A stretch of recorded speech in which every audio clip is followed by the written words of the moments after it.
ترقی اور عروج دلانے کے لیے، اور ساتھ ہی ساتھ یہ بھی بتا دیا کہ اس سلسلے میں آپ کو سب سے زیادہ اہمیت کس چیز کو دینا ہے؟ تعلیم اور تربیت کے حصول کو۔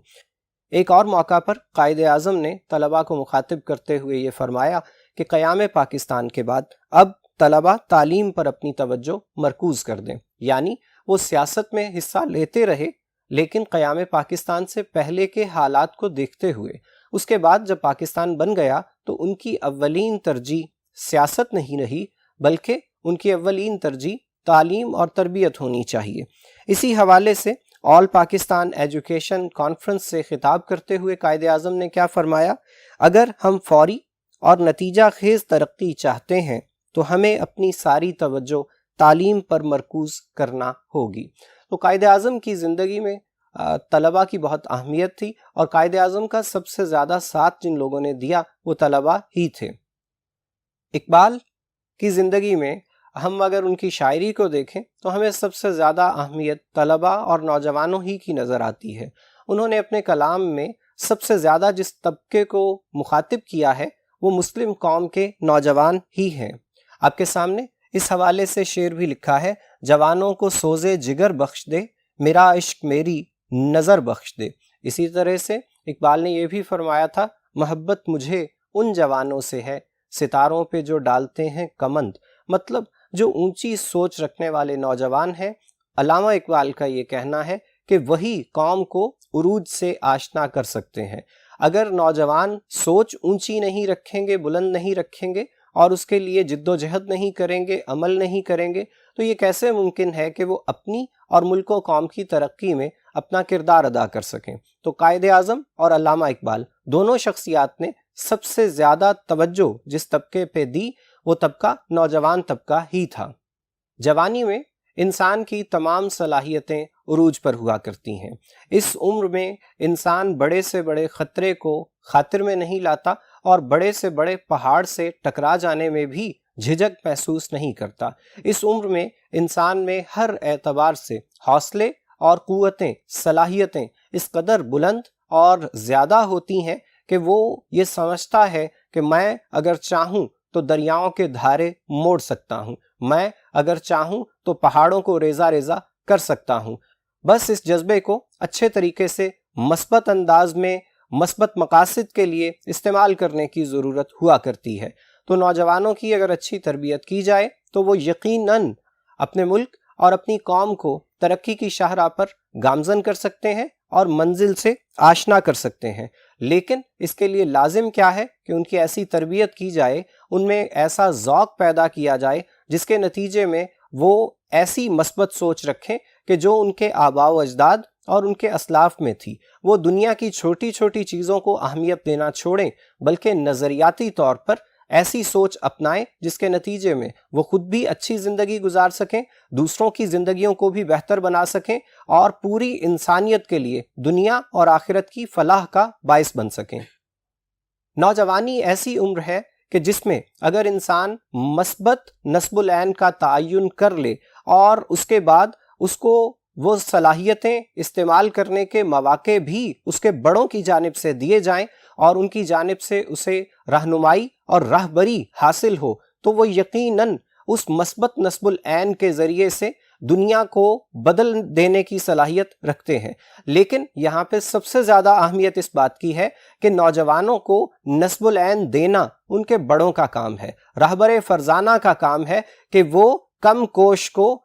اس راستے پہ چلانے کے لیے اس میں جذبہ پیدا کرے اور اس بات کا یقین رکھے کہ کم کوش تو ہیں لیکن بے ذوق نہیں راہی۔ وہ نوجوانوں کے اندر ذوق پیدا کرنے کے لیے پوری کوشش کریں اور نوجوانوں کو اس طرح سے اس راستے پر چلائیں جو راستہ بڑوں کو لگتا ہے، ان کے بزرگوں کو لگتا ہے کہ یہ راستہ درست ہے۔ اس کے نتیجے میں اس راستے پر چل کر یہ نوجوان خود بھی اچھی زندگی گزار سکتے ہیں اور اپنی ملک و قوم کے لیے بھی مثبت کردار ادا کر سکتے ہیں۔ لیکن اگر بڑے، اگر بزرگ، اگر رہنما، اگر رہبر اپنا کردار ادا نہ کریں اور نوجوانوں کو مثبت نصب العین دے ہی نہ سکیں تو نہ صرف یہ کہ وہ اس ملک و قوم بلکہ اپنے مستقبل کا بھی بیڑا اپنے ہاتھوں سے غرق کر لیتے ہیں۔ لہٰذا نوجوانوں کی تربیت پر سب سے زیادہ توجہ دینا اور ان کے لیے نصب العین طے کرنے میں مدد دینا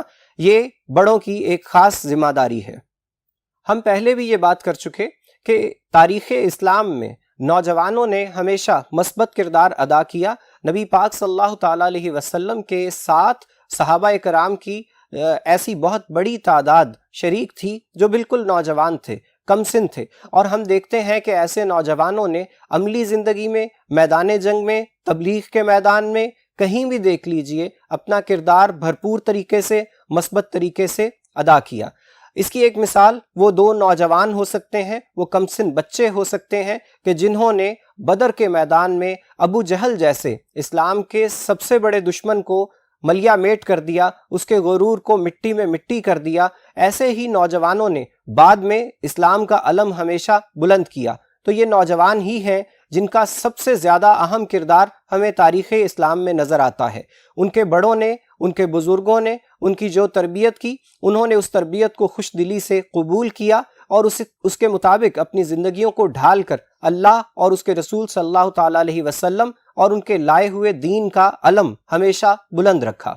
تحریک پاکستان میں طلباء اور نوجوانوں کے کردار کو کسی صورت فراموش نہیں کیا جا سکتا، کیونکہ اگر تحریک پاکستان سے مسلم اسٹوڈنٹس فیڈریشن کو نکال دیا جائے، اس کا ذکر نہ کیا جائے، تو یہ داستان ادھوری رہ جائے گی، کیونکہ یہ نوجوان ہی تھے جنہوں نے ہندوستان کے طول و عرض میں قریہ قریہ، شہر شہر، ہر چھوٹے سے چھوٹے علاقے، محلے اور دیہات میں جا کر بھی پاکستان کا پیغام پہنچایا، قائد اعظم کا پیغام پہنچایا، لوگوں میں جوش و جذبہ پیدا کیا، لوگوں کو الگ وطن اور آزادی کی اہمیت سے آشنا کروایا۔ تو ہم یہ کہہ سکتے ہیں کہ تحریک پاکستان میں اگر اکابرین اور رہنماؤں اور لیڈرز کے بعد کسی کا سب سے زیادہ کردار کسی ایک طبقے کا ہو سکتا ہے یا رہا ہے، تو وہ طبقہ نوجوان طبقہ ہی ہے۔ نوجوان طبقے ہی کے بدولت بہت کم وقت میں 1940 میں منظور ہونے والی قرارداد کے مطابق 1947 میں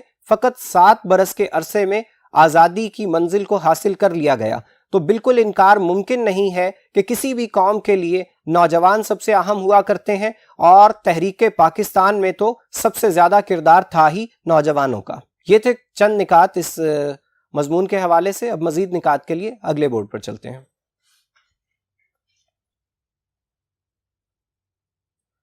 نوجوانوں کو بہت کچھ کرنے کی ضرورت تو ہے، اس پہ تو ہم بات کر ہی رہے ہیں، لیکن ساتھ ہی ساتھ یہ بھی تو دیکھنا پڑے گا کہ آج کے نوجوانوں کی کیفیت کیا ہو چکی ہے۔ کیا آج کے مسلم نوجوان، بالخصوص پاکستانی نوجوان، اپنا وہ کردار ادا کر رہے ہیں جو انہیں کرنا چاہیے؟ تو دونوں طرف سے خرابی نظر آتی ہے۔ شاید یہ کہا جائے کہ ان کی تربیت اس انداز میں نہیں کی جا رہی، انہیں تعلیم اس انداز میں نہیں دی جا رہی جیسے تعلیم اور تربیت دی جانی چاہیے، تو یہ بات بھی اپنی جگہ غلط نہیں ہے۔ اور اس کے دوسرا پہلو اگر اس کا دیکھا جائے کہ نوجوان کیا اپنا کردار ادا کر رہے ہیں، تو ان کی جانب سے بھی ہمیں اس انداز میں محنت نظر نہیں آتی۔ نوجوانوں کی بہت بڑی تعداد کو ہم دیکھتے ہیں کہ وہ اپنی ذمہ داریوں سے کما حقہ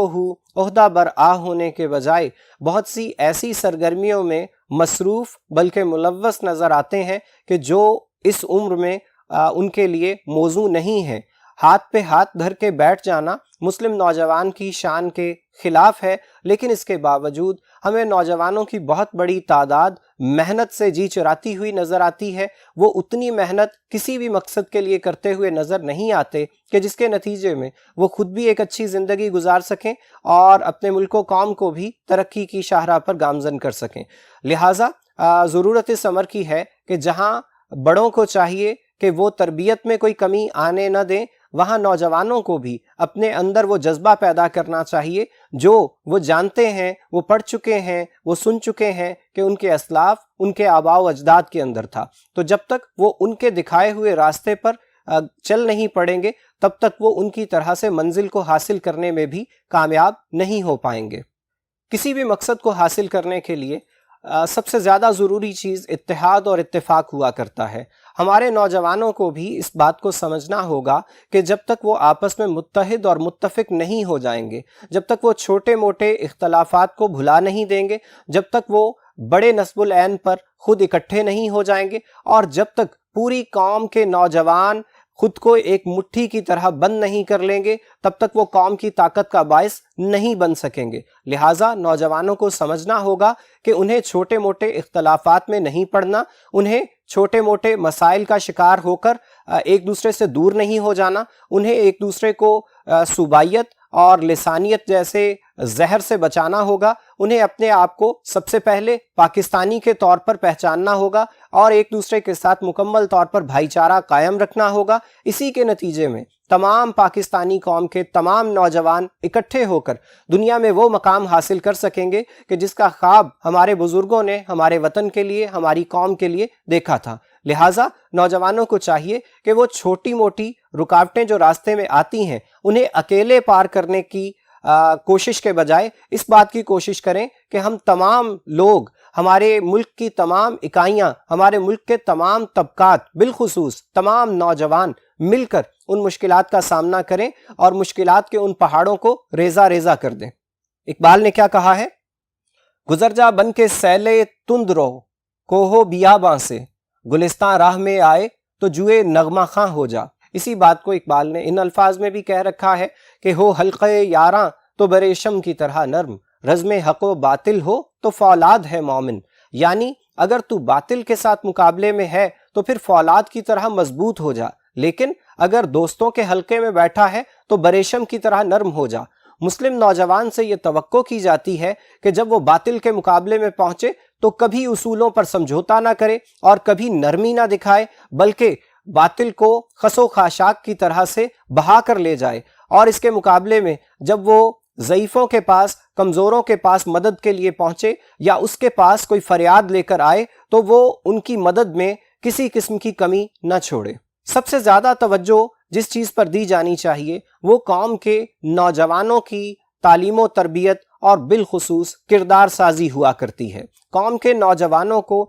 اچھائی اور برائی کے بارے میں بخوبی بتایا جانا چاہیے، انہیں آگاہ کیا جانا چاہیے کہ یہ وہ چیزیں ہیں جو تمہیں بہر صورت کرنا ہی کرنا ہے، یہ وہ چیزیں ہیں جو تمہیں کسی صورت نہیں اپنانی، ان سے ہمیشہ بچنے کی کوشش کرنی ہے، یہ وہ چیزیں ہیں جو بوقت ضرورت کی جا سکتی ہیں، وگرنہ بالعموم ان سے احتراز ہی برتنا چاہیے۔ نوجوان وہ لوگ ہوتے ہیں کہ جنہیں جب سکھا دیا جاتا ہے تو وہ بالعموم پوری زندگی کے لیے ان نقطوں پر، ان باتوں پر کار فرما رہتے ہیں۔ اس کے برعکس اگر انہیں بتایا ہی نہ جائے، اگر انہیں آگاہ ہی نہ کیا جائے، اگر ان کی تربیت ہی نہ کی جائے تو پھر کیسے ممکن ہو سکتا ہے کہ ہم ان سے یہ توقع کریں کہ وہ خود ہی اچھے اور برے کو جان جائیں گے، وہ خود ہی برائیوں سے بچنا شروع کر دیں گے، وہ خود ہی نیکیوں کی جانب بڑھیں گے؟ یہ بڑی دور کی بات ہے، ایسا بالعموم ہوا نہیں کرتا۔ لہٰذا نوجوانوں کی اچھی تربیت کرنا، ان کی اچھی کردار سازی کرنا یہ بہت لازم ہے، اور نوجوانوں کو بھی چاہیے کہ وہ نوجوانی میں اپنی زندگی کے لیے تمام کرنے کے اور نہ کرنے کے کام طے کر لیں۔ اسی کو کردار کہا جاتا ہے۔ کردار کوئی ایسی چیز نہیں ہے کہ جو آسمان سے بارش کی صورت برسا کرتی ہے اور لوگ اس میں بھیگ جایا کرتے ہیں، بلکہ اپنا کردار خود بنانا پڑتا ہے، اپنے لیے اچھے اور برے کا انتخاب خود کرنا پڑتا ہے، اور اپنے آپ کو بار بار یہ کہنا پڑتا ہے کہ مجھے برائی کی جانب مائل نہیں ہونا، اپنے آپ کو بار بار یہ سمجھانا پڑتا ہے کہ مجھے نیکی کی راہ کو کبھی ترک نہیں کرنا، اپنے آپ کو بار بار یہ سمجھانا پڑتا ہے کہ باطل میرا راستہ نہیں ہو سکتا، میرا راستہ صرف اور صرف حق کا راستہ ہی ہو سکتا ہے۔ اگر ہم ماضی کی بات کریں تو ہمیں نظر آتا ہے کہ پاکستانی نوجوانوں نے ہمیشہ مثبت کردار ادا کیا ہے۔ ملک و قوم کے لیے نوجوانوں کی خدمات سے کوئی شخص انکار نہیں کر سکتا۔ حالیہ تاریخ میں ہم دیکھتے ہیں کہ 1965 کی جنگ، 1971 کی جنگ، اس کے بعد آنے والے مختلف زلزلے اور سیلاب، ان میں اگر کسی نے ملک و قوم کے لیے سب سے زیادہ خدمات سر انجام دی ہیں تو وہ یقیناً ہمارے نوجوان ہی ہیں، کیونکہ اس وقت نوجوانوں نے یہ محسوس کیا کہ ملک و قوم کو ان کی ضرورت ہے، ان کی تربیت کرنے والوں نے انہیں بتایا کہ اس وقت تم ہی ملک و قوم کا سہارا بن سکتے ہو، اور اس کے نتیجے میں ان لوگوں نے ایسا کردار ادا کیا کہ دنیا انگشت بدنداں رہ گئی۔ آج سے چند سال پہلے پاکستان میں ایک ایسا زلزلہ آیا جس نے بہت سے شہروں کو ملیا میٹ کر دیا تھا، لیکن پاکستان کے طول و عرض سے نوجوان اٹھے اور وہ ان علاقوں میں اپنے بہنوں بھائیوں کی مدد کے لیے جا پہنچے، اور کچھ ہی عرصے کے بعد وہاں کے حالات کو جس قدر ممکن ہو سکا انہوں نے معمول کے مطابق بنا دیا۔ تو ہم یہ کہہ سکتے ہیں کہ پاکستانی نوجوان جذبے سے خالی نہیں ہے، بس انہیں کبھی یہ محسوس کروانا پڑتا ہے کہ اب ملک و قوم کو تمہاری ضرورت ہے، اس کے بعد یہ کبھی پیچھے نہیں ہٹتے۔ آج وقت ہمارے نوجوانوں سے کیا تقاضا کر رہا ہے؟ وقت یہ تقاضا کر رہا ہے کہ ہمارے نوجوان تعلیم حاصل کریں، اور اس تعلیم کا مقصد فقط روپے پیسے کا حصول نہیں ہونا چاہیے، ان کے مقاصد بلند ہونے چاہیے، اور ان کا سب سے بڑا مقصد یہ ہونا چاہیے کہ ہم نے دنیا میں اپنی قوم کی، اپنے وطن کی اور تمام انسانیت کی اصلاح و فلاح کے لیے زندگی گزارنی ہے۔ اور دوسروں کی اصلاح کرنے کے لیے سب سے پہلی شرط ہی یہ ہے کہ انسان اپنی اصلاح کرے۔ جو اپنے آپ کو درست کر لیتا ہے وہی دوسروں کو درست کرنے کا، دوسروں کی اصلاح کرنے کا استحقاق رکھتا ہے۔ جو خود غلط راستے پر چل رہا ہو وہ دوسروں کو درست راستے پر چلنے کا نہیں کہہ سکتا۔ اور مسلم نوجوان کو دنیا کی امامت کی جو ذمہ داری سونپی گئی ہے، اس کے لیے پہلے اسے خود اس قابل بننا ہوگا، اسے دوسروں کو سیدھے راستے پر چلانے سے پہلے خود درست راستے پر چلنا ہوگا، اور اس کے لیے اسے سب سے زیادہ ضرورت ہوگی اطمینان قلب کی۔ اسے یاد رکھنا چاہیے کہ اطمینان قلب کبھی غلط راستے پر چل کر حاصل نہیں ہو سکتا۔ اطمینان قلب کس چیز میں ہے؟ اللہ اور اس کے رسول صلی اللہ تعالیٰ علیہ وسلم کے بتائے ہوئے طریقے پر چلنے میں ہے، اور ہمارے اسلاف نے ہمارے لیے جو راہبری کے لیے نقوش قدم چھوڑے ہیں ہمیں ان پر چلنا ہے۔ اگر ہم ان کے راستے پر چلیں گے تو یقیناً ہم دنیا اور آخرت کی فلاح خود بھی حاصل کریں گے اور دوسروں کے لیے بھی اس فلاح کا باعث بنیں گے۔ اور یہ شعر، جو پایا علم سے پایا بشر نے، فرشتوں نے بھی وہ پایا نہ پایا۔ تو علم سب سے زیادہ اہم چیز ہے، اور اس کے ساتھ ساتھ تربیت۔ تو عزیز طلبہ، یہ تھا ہمارا آج کا لیکچر۔ امید ہے آپ کو تمام نکات کی بخوبی سمجھ آ گئی ہوگی۔ آج کے لیے اتنا ہی کافی ہے۔ اب آپ کے ساتھ ملاقات ہوگی اگلے لیکچر میں، تب تک کے لیے خدا حافظ۔